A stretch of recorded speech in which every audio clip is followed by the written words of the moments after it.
អីយ៉ាបើក្បាលវីដេអូមកតែងតដាច់ខ្សែពេលតែម្ដងបងប្អូនហើយចាំមើលតទៅមុខទៀតតើវាយ៉ាងណាដល់កឲ្យបងប្អូនអើយនិយាយពីទេងគ្នាផ្សែងនោះផ្សែងចង់ឆ្លក់ម្នាក់នៅតែខំទេងចាខំទេងប្រឹងបងប្អូនយកខាងណាបងប្អូនមកខ្ញុំយកសទ្ធីហើយនេះចូលគូថ្មីមកគូទៀតបងប្អូនតិចមើលអត់តន់ណាបងប្អូនណា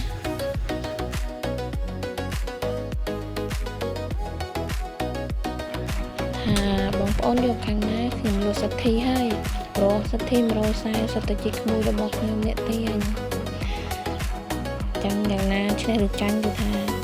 យកសទ្ធី140របស់ក្មួយខ្ញុំនឹងហើយតោះបន្តដល់បងប្អូនទៅមើលកយន្តចេញភ្លើងទាញគ្នាម្ដងនេះកយន្តចេញភ្លើងបងប្អូនគឺថា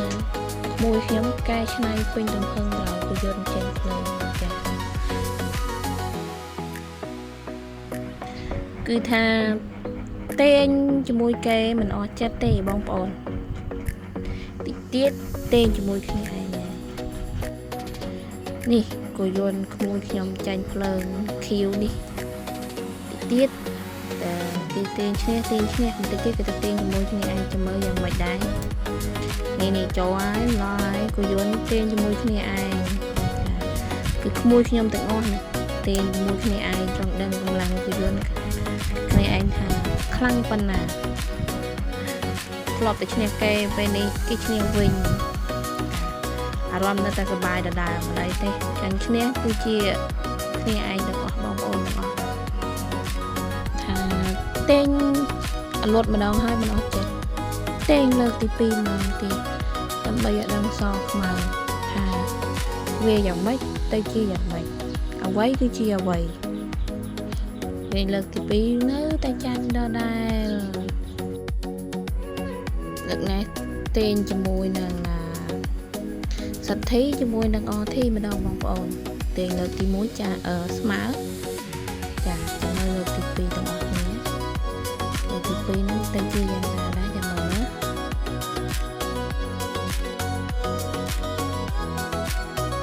ចាលើកទី2តើយើងគេយើងបងប្អូនដឹងតិចនិចនៃការទេញមានបងប្អូនណាដែលតិចនិចនៃការទេញខ្លះការទេញហ្នឹងសប្បាយអត់មើលទៅ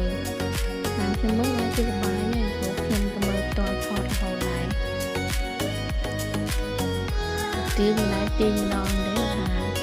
ចង់ដឹងឈ្មោះចាញ់តែទេញពីម្ដងទៅម្ដងដើម្បីឲ្យដឹងសោះខ្មៅ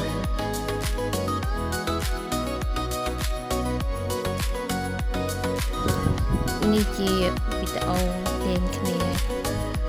ចុងក្រោយតែវីដេអូនេះទេញគ្នាតាំងពីយូរដែរបងប្អូនកាលពីកឋិនថាផ្អើលគៀនវត្តតែម្ដងទេញគៀនវត្តផ្អើលអស់អ្នកមើលនៅគៀននឹងយាយតាមើលឆ្ងល់ដែរចំពួកនេះធ្វើអីថ្លង់គេថ្លង់ឯងពេញនឹងចាគឺថាយ៉ាន់ម៉ា155ជាមួយនឹងអធី140ចាតែអធីស៊ី2ដងដាច់ប៉ិតតែម្ដង